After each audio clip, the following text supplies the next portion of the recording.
Olá, amigos internautas, sejam muito bem-vindos para mais uma palestra doutrinária de sexta-feira, promovida pela nossa Sociedade Espírita Allan Kardec.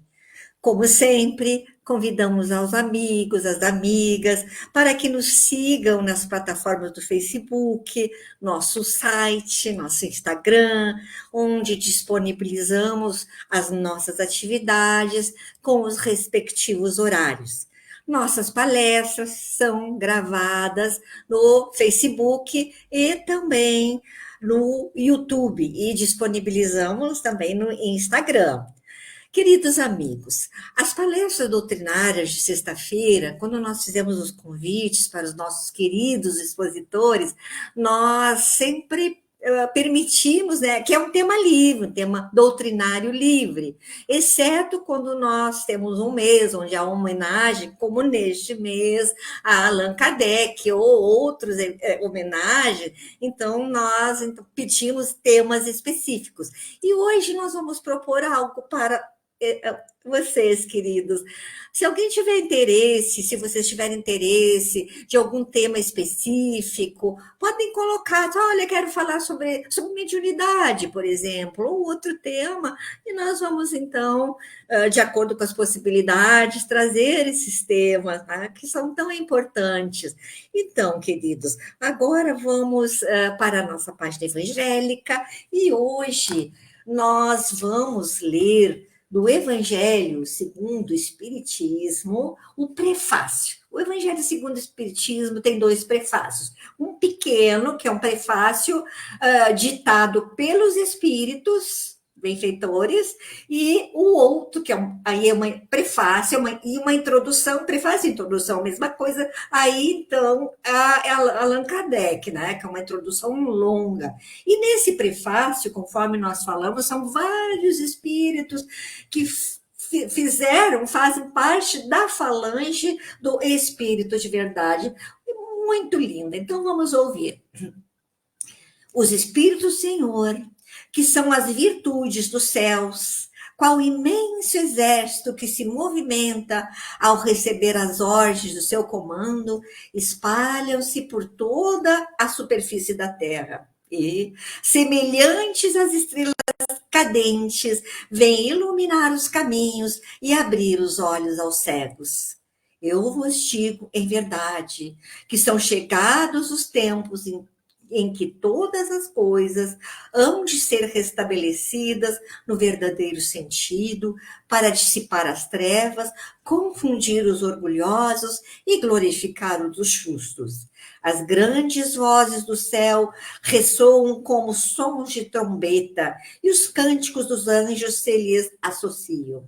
Nós vos convidamos, a vós homens, para o divino concerto. Tomai da lira, fazei uníssono as vossas vozes, e que num hino sagrado elas se estendam e repercutam de um extremo ao outro do universo. Homens, irmãos, a quem amamos, aqui estamos junto de vós. Amai-vos também uns aos outros, e dizei do fundo do vosso coração, fazendo as vontades do Pai que está nos céus. Senhor, Senhor, e podereis entrar no reino dos céus, o Espírito de verdade. Com as mentes interconectadas, num único pensamento e sentimento, vamos buscar dentro de nós aquilo que temos de melhor, para que tenhamos o máximo aproveitamento desta hora preciosa em que aqui viemos buscar o alimento espiritual. Senhor Jesus, reunidos em teu nome, manifestamos nossa gratidão. Envolve-nos com a tua doce e suave luz, pacificando nossos corações, para que a tua paz permaneça em nós. A amorosa equipe espiritual deste trabalho, pedimos inspiração, amparo e proteção, que a paz e a harmonia permaneçam em nós. Que assim seja. Queridos irmãos, há 220 anos, reencarnou o missionário Allan Kardec em Lyon, na França, como embaixador do Cristo, para dar início à era do espírito imortal. Em sua homenagem, neste mês de outubro, nós tratamos da temática educação do espírito imortal, porque o objetivo da doutrina espírita é a educação do espírito mortal, é fazer homens de bem, é a transformação moral da humanidade. Então, hoje, nós encerramos esse ciclo de palestras sobre a educação do espírito imortal, com o tema Educação para a Morte, que será desenvolvido pelo nosso companheiro Daílson Gonçalves, ele é trabalhador da nossa Sociedade Espírita Allan Kardec. Podes rodar o vídeo, Elton. Muito boa noite, queridos amigos. Uma grande alegria podermos estarmos novamente na Sociedade Espírita Allan Kardec para mais uma palestra doutrinária. Hoje a nossa proposta de tema é sobre a educação para a morte. Momento de que nenhum de nós poderá se furtar, para todos nós chegará, e conforme a própria doutrina espírita nos esclarece, no mundo espiritual viemos, para o mundo espiritual voltaremos.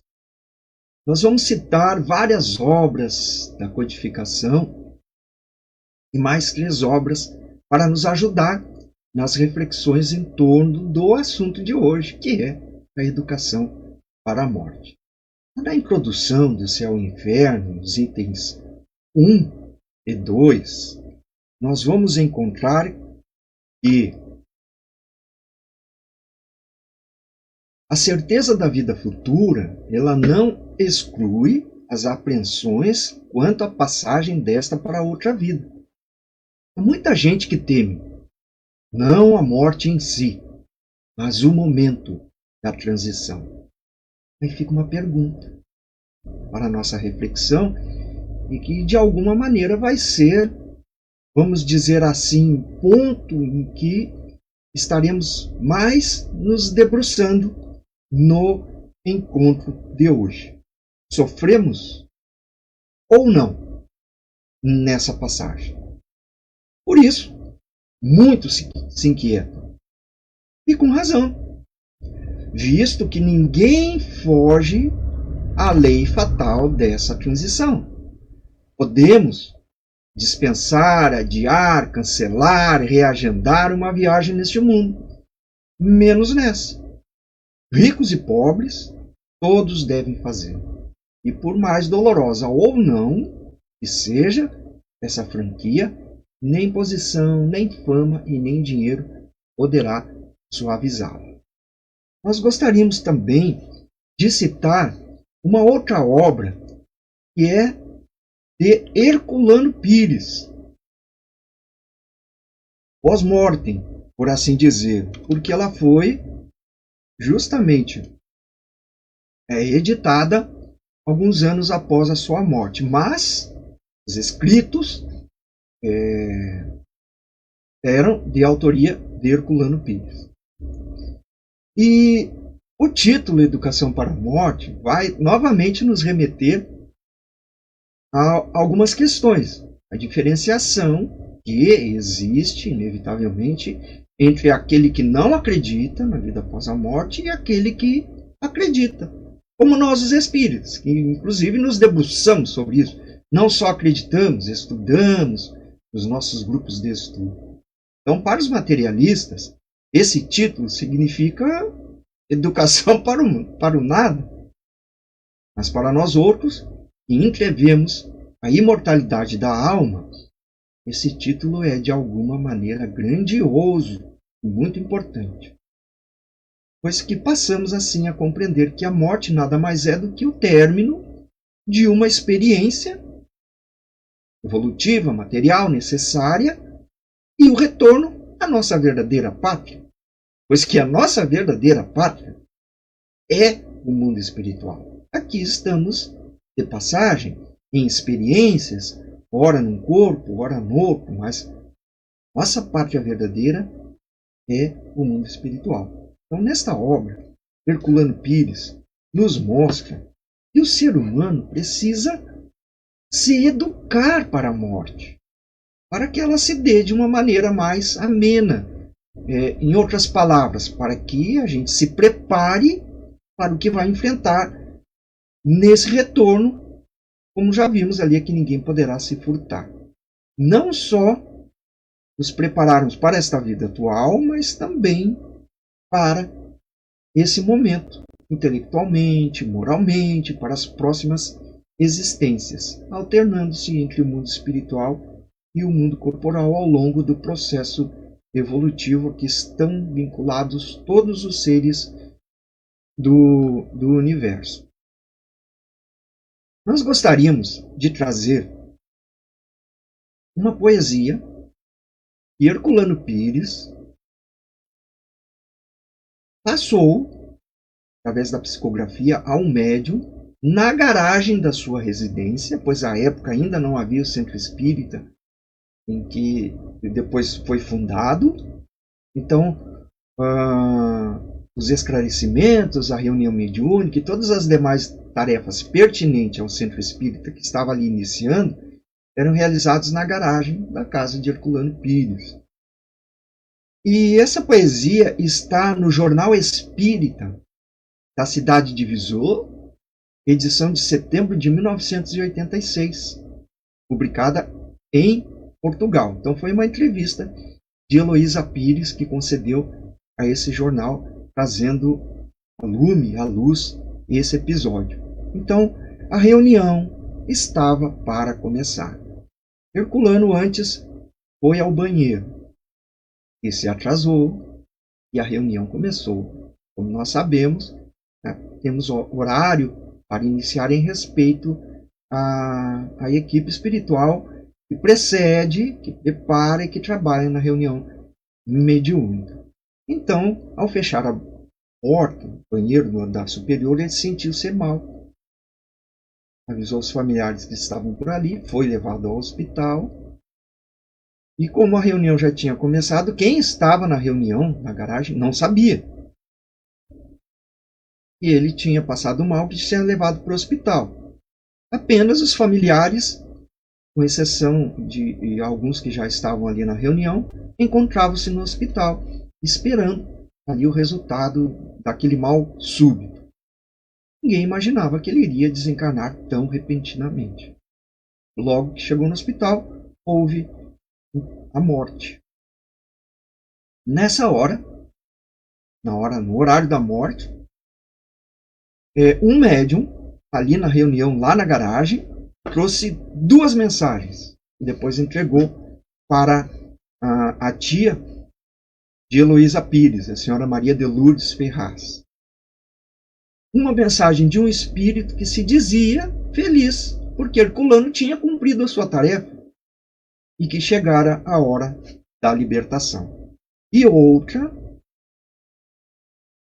de uma mensagem do próprio Herculano, em forma de poesia, pois que ele, em vida, em ocasiões especiais, festas comemorativas, ele sempre se dirigia ou à esposa ou à família com poesias, visto que ele gostava e era uma maneira ali que ele encontrava de demonstrar também o seu afeto, o seu carinho. A psicografia. Família querida, vivendo contigo dias felizes e amenos, na experiência do lar prossegue a vida, coragem e otimismo. Não quero pompas e nem velas, apenas a simplicidade do professor do interior em metrópole de céus e estrelas. Ostente, querida, o apoio vibratório da casa, ampare o livro da codificação, e eu, em espírito, com memória, ao lado dos amigos espirituais, estarei sempre convosco, no apostolado de pregar e servir a doutrina dos espíritos com o mestre de Laio. Virgínia querida, mais esposa do que esposo fui. Já não tem falar, nem o riso, nem o seu poeta. Mude o seu semblante, Volte ao que era com o tempo da casa velha. Tudo é vida nas noites de rima, doutrina e cozinha. Lar, amigos, não é confusão. Aqui é uma nova sensação de viver. Sentir que já não sou corpo, que já não sou alma, mas espírito. Até que enfim, desculpe, espírito de verdade. Amparado em novas luzes. A minha, a nossa luzinha que ajudastes a construir. No momento, adeus, menos choro e mais café. Se há dificuldade em captar aí a escrita, imagino de despertar aqui, para dizer aos amigos da sobrevivência da alma, pois que esse é o objetivo. Muita paz em Jesus. E, então, no momento da leitura, é que eles tiveram ali aquela surpresa, e depois de terminada a reunião, efetivamente, vieram a saber que Herculano desencarnara repentinamente. Alguns dias antes, nos escritos que ele deixou, e que depois foram fechados nessa obra, ele vai dizer assim: vou me deitar para dormir, mas posso morrer durante o sono. Estou bem, nenhum motivo especial tenho para pensar na morte neste momento. Mas a morte, olha que interessante, a morte não é uma opção, nenhuma possibilidade. Pelo contrário, é uma certeza.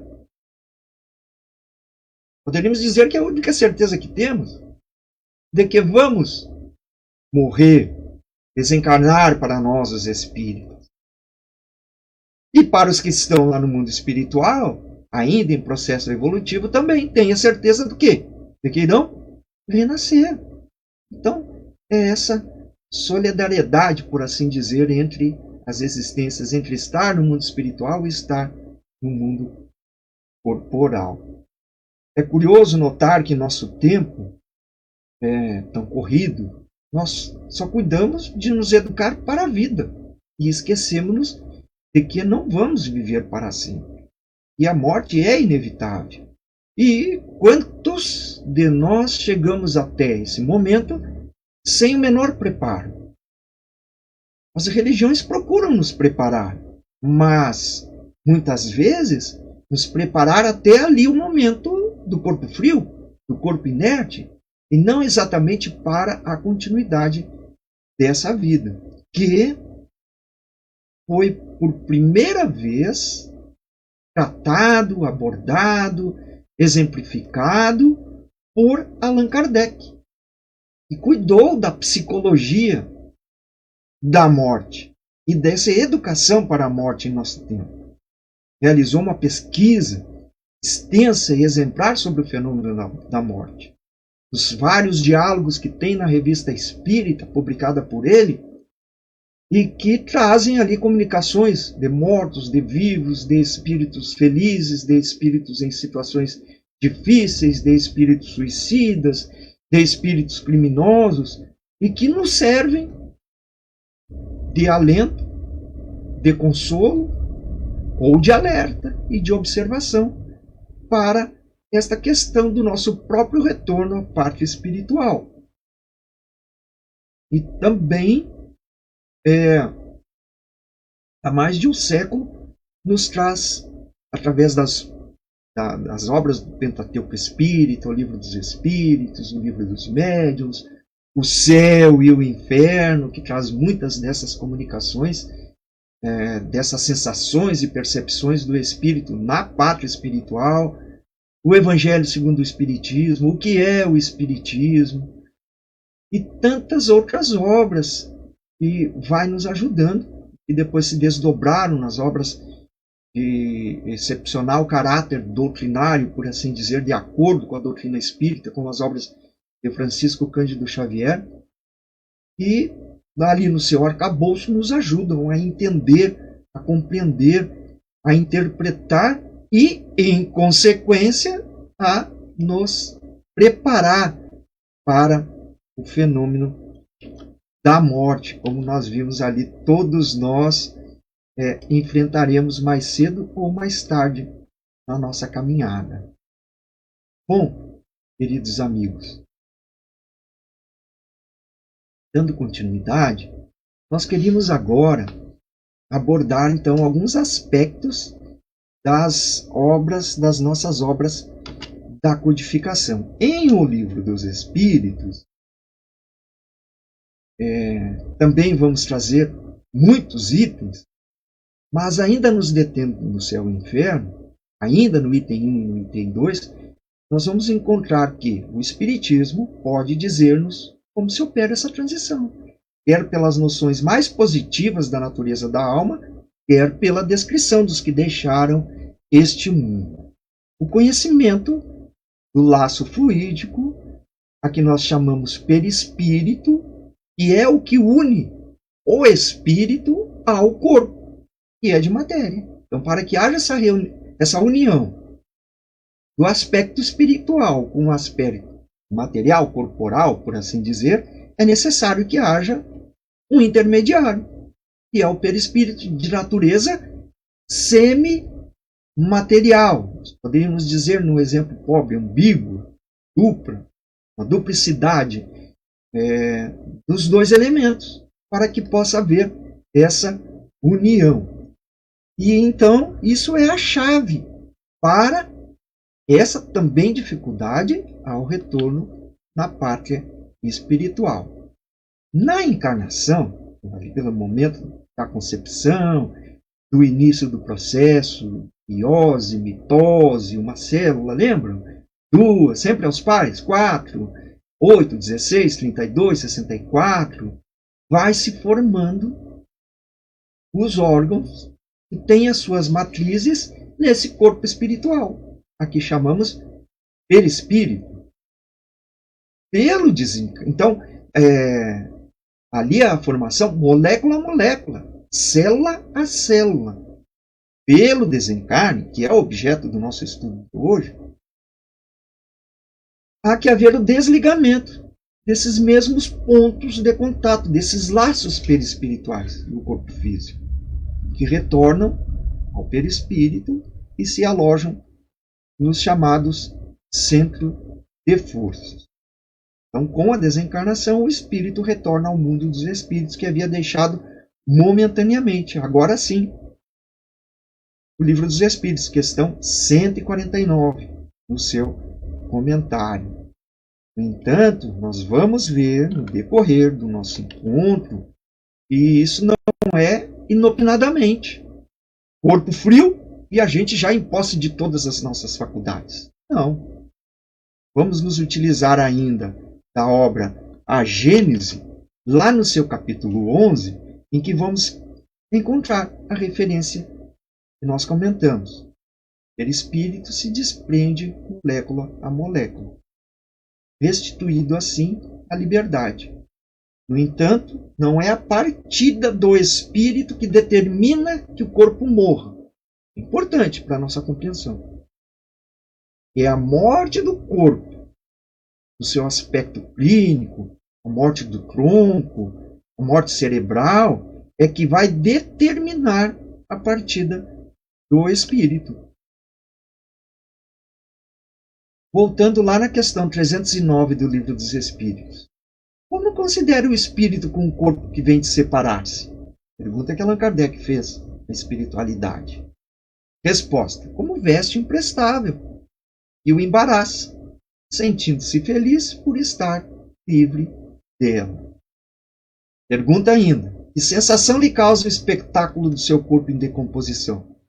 Ele quase sempre se conserva indiferente a isso, como uma coisa que nada o interessa. Seria, um exemplo mais pobre, por assim dizer, nós olharmos uma roupa que está ficando velha, já está se decompondo, já está, pelo uso, pelo tempo também que tem, vamos dizer assim, está se desmanchando, está se rasgando, olha para ela e vai nos causar talvez alguma lembrança.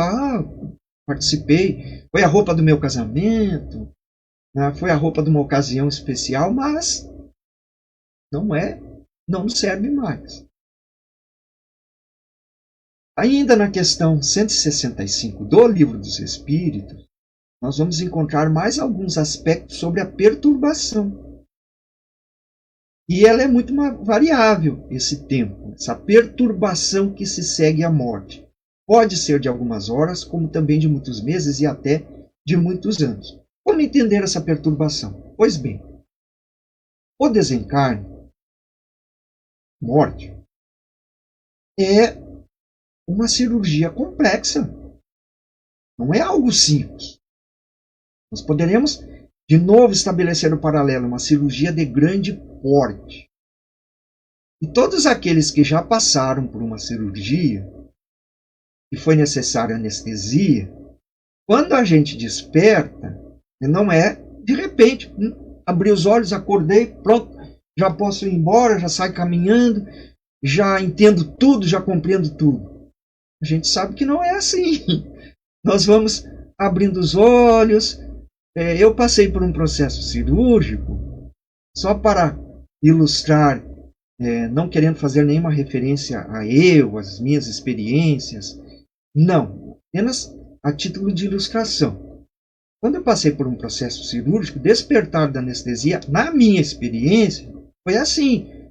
Eu comecei a abrir os olhos, eu não abri os olhos de repente, eu tive dificuldade. Quando eu senti que tinha aberto as pálpebras, eu não vi a enfermeira claramente. Vi uma espécie de vulto. E aí já comecei a pensar, né? Já era espírito, já comecei a pensar, pronto, já estou no mundo espiritual. E a fisionomia da enfermeira, ela foi ficando mais nítida depois de alguns segundos. Aí eu tentei falar, não consegui. Saiu uma espécie de muxoxo, se é assim que a gente diz. Então depois também ali de alguns segundos eu consegui falar, ver que ela estava preparando uma espécie de suco, uma caixinha, deu para mim. Toma, fica tranquilo, tudo ficou bem. E aí eu já comecei a pensar, porque eu não conseguia, tentei me mexer e não conseguia. Eu disse, bom, se eu ver a minha mãe ou algum parente já desencarnado, aconteceu mesmo. Fazer o quê, né? E vou fazer uma prece, seja qual for a situação. E aí eu vi o meu filho, que trabalha em hospital também, esse processo se deu no hospital de clínicas. Eu vi ele entrando, vindo para mim, né? Um pouco debochado, como eu sou, às vezes, também, uma das minhas imperfeições. A tentativa assim, de brincadeira e de achar graça, às vezes, de situações difíceis. Vi ele com aquela expressão. Ele disse, não foi dessa vez. Né? E aí já consegui falar, mas ainda havia alguma dificuldade. Demorou, eu diria assim, em torno dos 45 minutos, 1 hora para eu estar completamente lúcido. Então, é só para nós termos uma ilustração de que ali, por ser uma cirurgia complexa, o momento do desencarne, haverá algum tempo para essa situação. Nós vamos ver mais adiante, vamos recomendar uma obra chamada Voltei, em que um sujeito chamado, tinha o pseudônimo de Irmão Jacob, que era Frederico Fringer, numa obra chamada Voltei, ele relata que mesmo sendo espírita, o processo de desligamento dos laços deles durou 32 horas seguidas. Na obra, o que é o Espiritismo, nós vamos encontrar no capítulo 3 mais algumas considerações. Imediatamente após a morte do corpo físico, é comum a criatura não ter consciência do seu estado. Este momento se apresenta para ele muito confuso.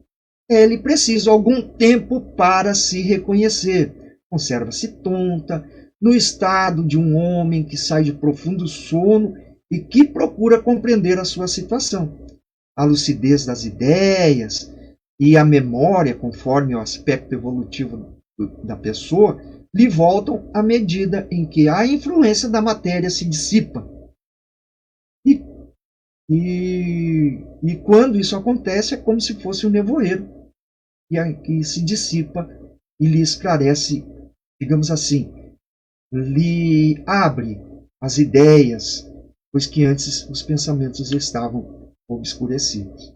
Esse tempo de duração e a intensidade varia de acordo com o grau, o entendimento da pessoa recém-desencarnada. Se era muito materialista, era muito, digamos assim, possessivo no sentido de as minhas coisas, o meu notebook, a minha casa, o meu carro, o meu cargo, a minha função, a pessoa é apegada.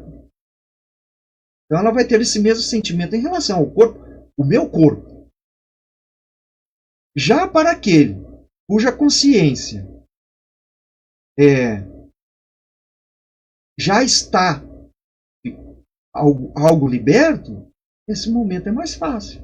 Mas para aquele cuja consciência amou mais a vida corpórea do que a espiritual, esse momento é cheio de ansiedade e de angústias. E aumenta à medida que ele se reconhece.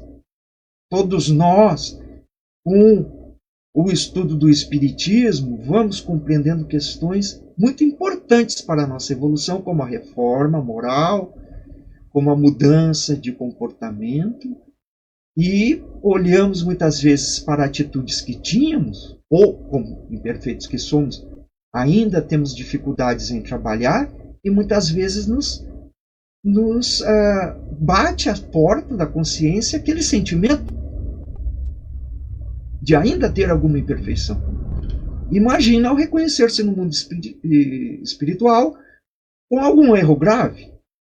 Então isso vai impondo um certo terror diante da pessoa, e em sua nova situação ainda vê outras coisas que escapam à grosseria dos órgãos corporais e passa a ter sensações e percepções que são desconhecidas.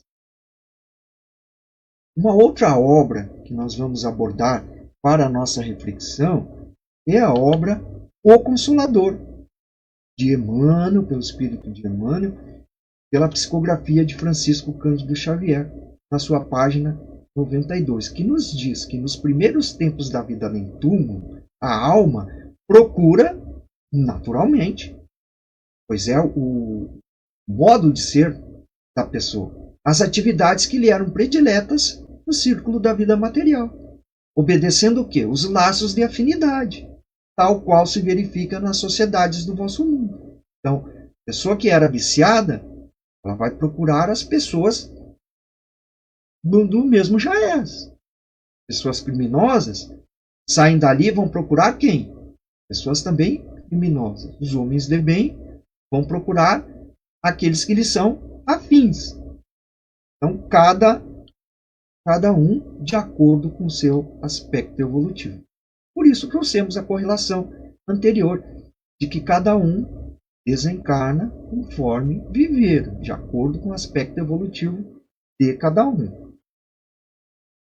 Tratando-se de criaturas apaixonadas e viciosas, sua mente reencontrará as obsessões da materialidade, da posse, do dinheiro, do poder, do álcool, e que tornam seu martírio moral de cada hora mais difíceis nas esferas mais próximas da Terra. Daí, amigos queridos, a necessidade de encararmos todas as nossas atividades, não deixando, obviamente, de nos preocupar com as questões da matéria, que é o usufruto, usamos enquanto aqui estamos, mas não é a nossa posse real, mas também não exatamente nos preocupando, mas prevendo e nos preparando e nos educando para a vida espiritual, para a nossa felicidade relativa, por assim dizer, em relação a como estaremos após o recesso do corpo físico. Há também o balanço.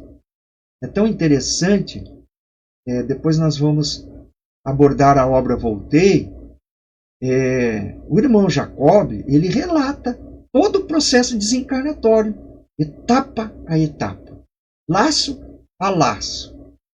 E ele coloca que no momento ali em que já estava no centro mental, tudo que ele havia feito em vida, os atos mínimos, até as preocupações, passavam como se fosse um filme muito rápido. Ou seja, ele via e revia tudo aquilo que ele houvera feito, os atos mínimos e até o que ele pensava em executar, mas não havia executado. Numa espécie de rondão, como se fosse uma câmera ultra rápida. Nós vamos encontrar isso, os amigos agora até vão talvez achar engraçado. Há um filme infantil chamado A Fuga das Galinhas, em que há uma correlação em relação a isso. Eu acredito até que quem fez o filme tenha noções espirituais, ou tenha, no mínimo, lido essa obra. Porque há um momento em que a fazendeira para na frente de uma das galinhas, se não me engano, a Mildred, e com um machado, batendo na mão de forma ameaçadora, pois que ela queria ali pegar uma delas para fazer uma torta, uma experiência, né, que se tornaria depois em pizzas, espécie de bolos para vento. E aí parou na frente dessa galinha e ela começou a suar. E aí ela continuou adiante, procurando outra.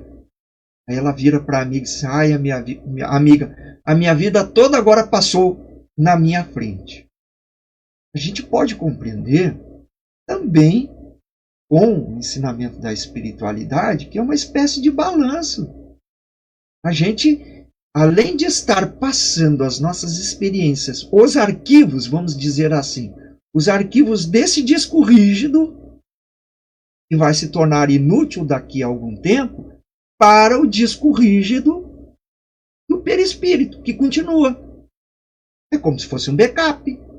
Então, todos os arquivos estão sendo, nesse momento, sendo transferidos para o cérebro perispiritual, por assim dizer. Ali compondo as determinadas pastas das nossas experiências, das nossas dificuldades, das nossas ações, das nossas reações. Então, precisamos considerar ainda a questão 159 do Livro dos Espíritos. Que sensação experimenta a alma no momento em que reconhece estar no mundo dos espíritos? Depende. A resposta. Se pratica o mal, impelido pelo desejo de o praticar, se sentirá envergonhado. Com a alma do justo, sente-se como que aliviada de um grande peso, pois que não teme nenhum olhar acusador. Agora vamos ver circunstâncias que se podem operar durante esta separação, vamos abordar assim, da alma e do corpo, e os sofrimentos que acarreta para aquela. Vamos nos utilizar do céu e inferno, no item 5. 4 casos, mas entre um e outro, obviamente, há muitas nuances, né? Não são casos estanques, ou é assim ou é daquela outra maneira. Existe uma infinidade entre um e outro de situações, mas de variantes, por assim dizer. Alguns aspectos, então, em primeiro momento. Se no momento que se extingue a vida orgânica, o desprendimento do perispírito fosse completo, a alma nada sentiria. Em que maneira ocorre desencarne nessa condição? Morte natural por velhice. A pessoa está há muito tempo doente, é como se estivesse com um pé aqui, mas muitos pés lá do outro lado. Um grande passo lá do outro lado. A pessoa sabe que vai passar por aquele processo. Os órgãos vão se esgotando, vai havendo a dificuldade própria orgânica. Morte natural, é como uma vela. E não se apaga, não é algo como se apaga de repente. É uma vela que vai acabando, combustível ali da cera, e ela se apaga. Segundo ponto. Morte violenta por acidente. A coesão dos dois elementos se rompe. Ele está no auge da sua força. Há muita vitalidade no corpo. Então, é uma ruptura imediata e reage dolorosamente sobre a alma. Morte violenta por acidente. Apresenta circunstâncias especiais de acordo com os caracteres dos indivíduos e principalmente com o gênero de morte. Nos casos de morte violenta por suicídio, suplício, acidente, apoplexia, ferimentos, o espírito fica surpreendido, espantado e não acredita estar morto. De novo, nós colocamos aqui que depende do aspecto evolutivo, da compreensão, do entendimento, do exercício do bem e do apego da matéria da pessoa. O exemplo, por isso que nós trouxemos o exemplo de Herculano Pires. Ele teve uma morte súbita, um rompimento quase que imediato, mas ele teve uma certa lucidez, porque já era esclarecido, ali realizava o bem, era espírita e já tinha conhecimento sobre o processo, tanto que teve condições de, num momento, poucos momentos depois, levar uma psicografia, uma mensagem aos amigos queridos da reunião que ele trabalhava. Nós vamos encontrar numa outra obra, essa nós não trouxemos a capa, Obreiros da Vida Eterna, do Espírito André Luiz, psicografia de Francisco Cândido Xavier.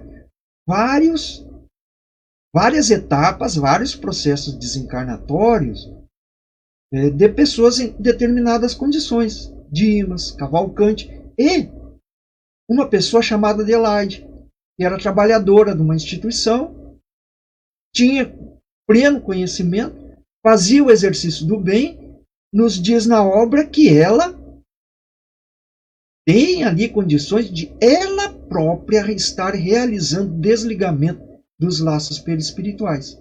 Somente a parte mais complexa, que é a parte mental, foi realizada pelos espíritos responsáveis ali por aquele processo. Então, estava completamente lúcido. Trouxemos esses exemplos para fazer a distinção sobre a importância do conhecimento, do entendimento da prática do bem. Para outros, no entanto, obstinadamente sustenta que não está. Vê o seu próprio corpo, reconhece que é seu, mas não entende que se acha separado dele. Morte por doença prolongada. A coesão é muito fraca. A separação, então, se torna fácil e opera-se sem abalo. Quarto exemplo. Morte por suicídio. Se após a cessação completa da vida orgânica existirem ainda numerosos pontos de contato entre o corpo e o perispírito, a alma poderá ressentir-se dos efeitos da decomposição do corpo, até que o laço inteiramente se desfaça. É por isso que, ao sabermos de casos de suicídio, devemos orar por esses espíritos, para que o processo não seja tão difícil, para que eles encontrem nesse enfrentamento algum alento, algum consolo, para que a própria equipe espiritual possa se ajudar nesse processo que, em consequência do ato, demanda um pouco mais, demora um pouco mais. Voltando ao Livro dos Espíritos. O espírito se encontra, a questão 160, imediatamente com os que conheceu na Terra e morreram antes dele? Resposta: sim, conforme a afeição que lhes voltava. E a eles lhe consagravam, porque, amigos, nós temos familiares, conhecidos, amigos, pessoas de nossas relações, e já temos experiências de afinidade espiritual muito antes do renascimento. A prova disso é que, por vezes, temos pessoas do nosso círculo consanguíneo e temos pessoas, amigos, que às vezes a gente chama de amigo de infância, é algo tão consolidado que algumas pessoas afirmam assim, é como se fosse da família. Parece mais meu irmão do que meu próprio irmão. O que é isso? Afinidade. Muitos desses estão conosco compartilhando a experiência. Aí temos com uns afinidade, com outros certas dificuldades, não é? E também denota experiências anteriores que precisamos enfrentar e precisamos resolver. Mas o que eu estou querendo dizer é que a amizade, ela não se encerra com a morte do corpo, ela se perpetua. E os espíritos formam no mundo espiritual laços de afinidade. Então, temos amigos que não fizemos a mínima ideia, porque eles não renasceram no corpo, mas não deixaram de ser nossos amigos. Da mesma maneira que os amigos de hoje, desta existência, que fizemos nesta existência, não deixarão de ser nossos amigos só porque morremos ou porque eles morreram.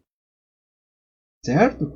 Então, muitos desses, entrevendo e sabendo que se dará a morte, eles vêm nos receber, nos ajudar na readaptação. É por isso que muitas pessoas, quando vai momentos antes de se dar a morte clínica, praticamente dita, morte do corpo, meus amigos, é nesse sentido, porque nós estamos vendo aqui que a morte não existe, somente o corpo perece. E quando se dá essa morte clínica, ou vai se dar, a pessoa vê alguém que já desencarnou, alguém que já morreu, que já está na parte espiritual. Pessoas que não entendem, que não compreendem, assim, está alucinando, né? É efeito do medicamento, é efeito do processo. Mas não, eles estão lá para o ajudar nesse momento. Também referimos aqui a obra Voltei, de irmão Jacó, porque ela justamente fala sobre isso também. Ele viu a filha que já estava no espiritual há algum tempo e que o ajudou durante todo o processo também desencarnatório. No livro dos médiuns, no item 531, nós encontramos o seguinte: alguns continuam a ver-se sob a forma que tinham. E esta visão produz durante certo tempo uma ilusão de que ainda estão vivos, principalmente aqueles que não acreditam na vida após a morte. Passado o primeiro momento de perturbação, passado que pode perdurar, como vimos, aquilo se torna como uma veste imprestável. Entretanto, malgrado a falta do corpo, comprovam as suas personalidades. A gente é o que é. Você não vai se tornar bom porque morreu, nem vai se tornar pior porque morreu, porque está em processo desencarnatório.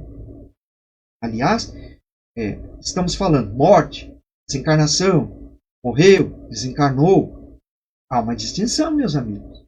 Morte é a cessação vital daquele corpo inerte.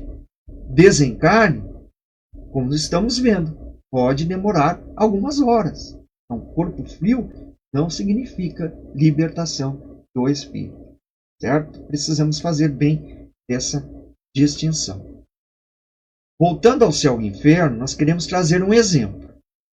Na segunda parte, no capítulo 3, de um sujeito chamado François, que era avarento, mas era muito popular, e desencarnou em 1857. Desencarnou não, morreu. Vamos fazer essa distinção agora, né? Legando aos parentes uma considerável fortuna. No seu tempo, ele teria sido locador de uma inquilina, e com o passar do tempo esquecera completamente, inclusive ignorando se ele era vivo ou não. Mas, como a filha dessa inquilina andava participando das atividades promovidas ali pelo codificador, em uma determinada situação ela sonhou com ele, que dizia que queria escrever, dizendo algumas palavras à inquilina, mãe dessa pessoa. E em 1862 ele se manifesta espontaneamente. E aí então a pergunta que foi feita a ele: que pretendeis de nós? Dinheiro. E eles se apossaram. Venderam as casas, venderam as fazendas, desbarataram meus bens como se não fosse meu. Eu quero que me faça justiça. Dizem, eu ouço eles falando, que sou usurário. Mas quem está retendo meu dinheiro? É eles. Por que não me querem restituir? Acham por acaso que foi mal ganho? E aí houve outro ponto. Mas vós estáis morto, meu caro senhor. Não tendes mais necessidade alguma de dinheiro. Não. Eu não posso viver na pobreza. Eu preciso do meu dinheiro, sem o qual não posso viver. Demais, eu não preciso de outra existência, porque vivo eu estou. Então foi-lhe feita a seguinte pergunta com a intenção de chamá-lo à realidade. Foi perguntado o seguinte: sofreis? E aí ele responde: sim, torturas, piores que a mais cruel enfermidade. É a minha alma que a padece. Tenho noção de que foi uma pessoa ímpia, de que fui uma pessoa que cometi muitas iniquidades e fui motivo de muitos escândalos. Tenho a consciência de ser miserável e indigno da piedade. E então ele assina, encerra a comunicação e assina. François Riquet, Rua de Lechare, número 14. Como era o modo da época. As pessoas, quando escreviam para alguém, botavam o nome e o endereço atual. E depois foi verificado que esta teria sido a casa, a última casa em que François habitara. E 5 anos depois da morte, ele ainda se considerava vivo e experimentava uma angústia, uma ansiedade muito cruel para alguém, né, possessivo pelo dinheiro e até por ver os bens partilhados pelos herdeiros. Então, vejam bem, passou-se 5 anos e a pessoa ainda achava-se viva. Não tinha compreendido a sua situação, não tinha parado para pensar sobre isso. Uma única era a sua preocupação: o dinheiro, que os outros estavam lá malbaratando, por assim dizer. Voltando ao Livro dos Espíritos, na questão 5.5. Essa separação, ela é brusca?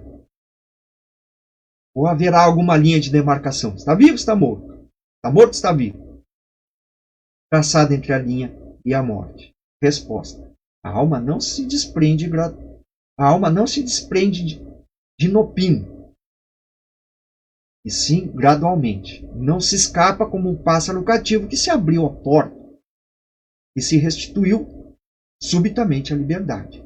Esses dois estados se tocam, se confundem, de sorte que o espírito se solta pouco a pouco dos laços que o prendiam. E a obra ali que nós recomendamos, todas essas que estão aqui, a gente recomenda. E esta obra Voltei, da capa verde, azul e branco, Frederico Fingro era espírita atuante e ele prometeu, então logo, aos amigos que se desse o desencarne, que escreveria o além quando lá chegasse. Quando encarnado, ele acreditava que a morte seria uma mera libertação do espírito, apesar de ser espírito, e que seguiria para as esferas de julgamento, onde voltaria a reencarnar, caso não fosse transferido para muitos felizes. Mas conforme o seu depoimento, que aconteceu após seu desencarne, não foi bem assim não. Deixou-nos um alerta: não se acreditem quitados com a lei, atendendo pequeninos deveres de solidariedade humana. E toda a obra em si é um alerta. Até no momento do desencarne, que ele relata, até para os nossos estudos, esse processo, que perdurou por mais de 30 horas seguidas, e que relata dificuldades que ele teve no velório, percebeu os pensamentos das pessoas em relação a ele, percebeu também uma única pessoa que fez uma prece por ele, teve dificuldades ali, mesmo nesses primeiros momentos, e mesmo sendo sob o amparo de Bezerra de Menezes e outros amigos, teve dificuldades nesses primeiros momentos da pátria espiritual. Então, a obra em si, toda ela, é um grande alerta e também um certo cuidado para essa educação para a morte, o tema do nosso encontro de hoje. Agora uma pergunta, para nós já nos direcionarmos ao encerramento. O que podemos fazer, ainda aqui encarnados, para que se facilite, em chegando o momento da morte, o nosso desprendimento? Está lá na nota da questão 155 do Livro dos Espíritos. a atividade intelectual, a atividade moral, a elevação dos pensamentos, operam um começo de desprendimento mesmo durante a vida do corpo. Se temos o hábito de exercitar as lições de Jesus, procurar fazer a nossa reforma sobre aí a ótica da doutrina espírita, que nos explica como, analisando as nossas imperfeições, procurando errar cada vez menos e acertar cada vez mais, perdoando, exercitando tudo aquilo que vamos aprendendo com a doutrina espírita, há um começo de desprendimento, mesmo durante a vida. E chegando o momento da morte, nós estaremos muito tranquilos, por assim dizer.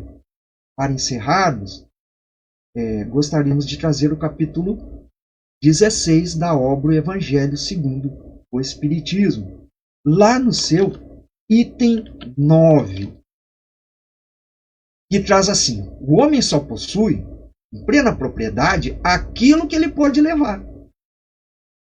O que encontra ao chegar e deixa quando parte, não é de posse real, pois que ele é forçado a abandonar tudo isso. Então não tem a posse real, e simplesmente o usufruto. Então, meus amigos, casa, carros, títulos, tudo que pensamos que temos materialmente falando, não é nosso. Fica. Para as pessoas, às vezes, ocasionando até dificuldades em se tratando de heranças e distinção de entendimento e pensamentos desses próprios herdeiros. O que possuímos, então? Lá no texto, continuando. Que é, então, que ele possui? Nada do que é do uso do corpo. Sim, tudo que é do uso da alma. A inteligência, os conhecimentos, as qualidades morais. Isso que ele leva consigo, que ninguém lhe poderá tirar. O que lhe será muito mais útil na parte espiritual do que neste. Então depende dele. Ser mais rico quando parte, nesse sentido, do que quando chega. Pois que o que tiver adquirido de bem resultará na sua posição futura.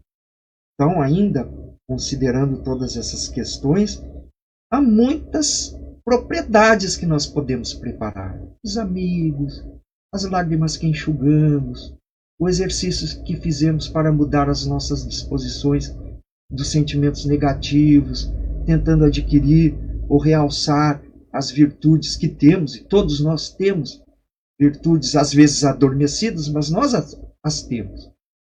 E é necessário esse exercício para procurar paulatinamente, dia a dia, nos tornarmos homens de bem. Pois que na pátria espiritual, talvez nos pergunte: que trazes contigo? Não serão avaliados os nossos bens ou a posição que nós ocupávamos, se éramos príncipe, operário, rei, súdito. Não. Simplesmente o que trazemos. Sobre esse aspecto, o operário pode ser muito mais rico do que um príncipe. E, talvez em vão, este poderá alegar que na terra ajudou a muita gente.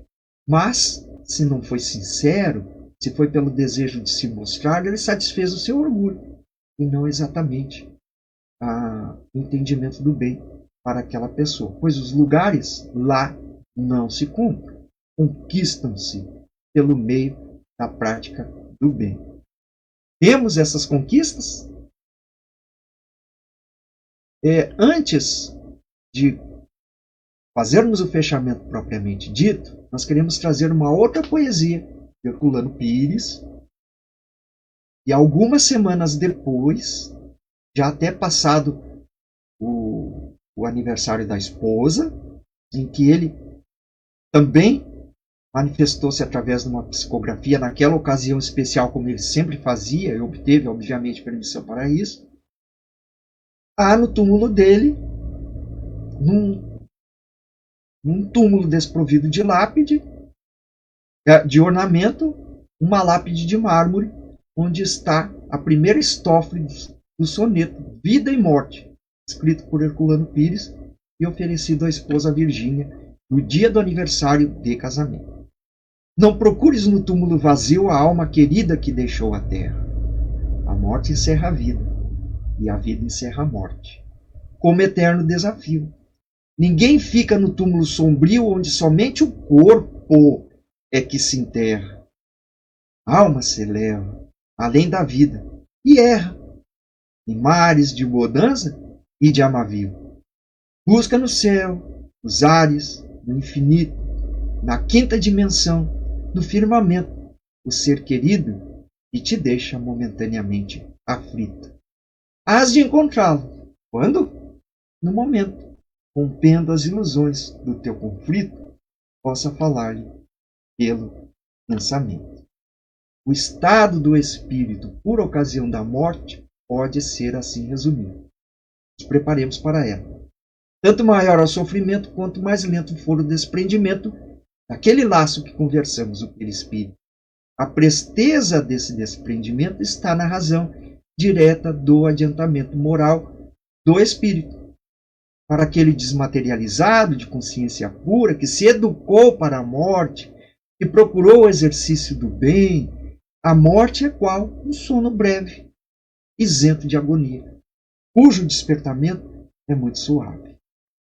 É aí que nós efetivamente encontraremos a salvação, que nada mais, nada menos, essa salvação é a reforma íntima, o processo do autoconhecimento e a aquisição de valores. Assim, estaremos bem em qualquer lugar em que estivermos, com o corpo ou sem o corpo.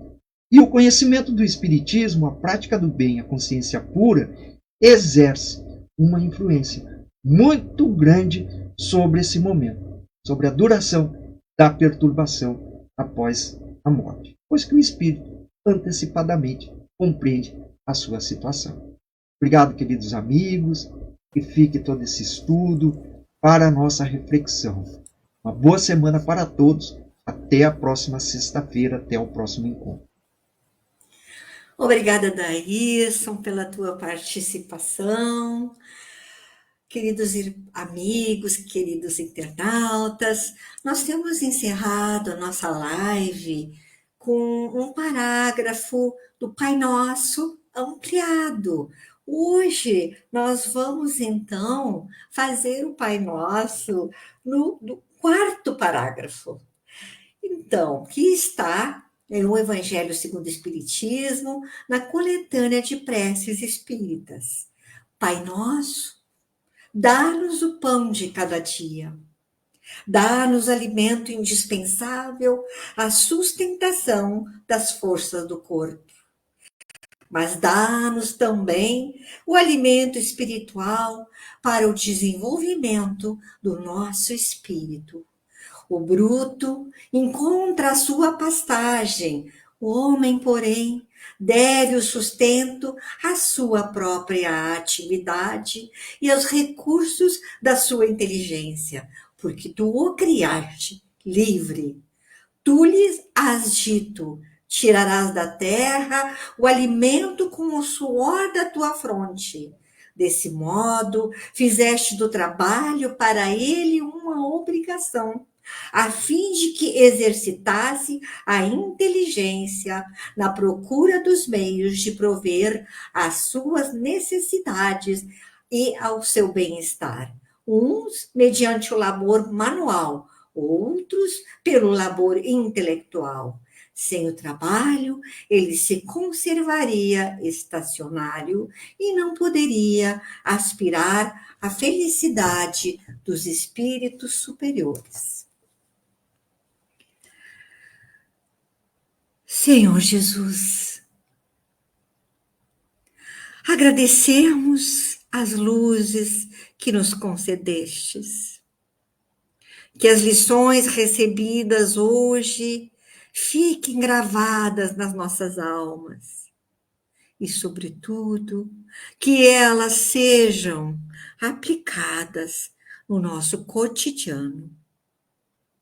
A amorosa equipe espiritual, agradecemos a condução, o amparo e a assistência. E encerrando o nosso trabalho desta sexta-feira, pedimos, Senhor, que derrame sobre nós e sobre toda a humanidade as tuas bênçãos de amor e paz. Que assim seja. Abraço e até a próxima sexta-feira.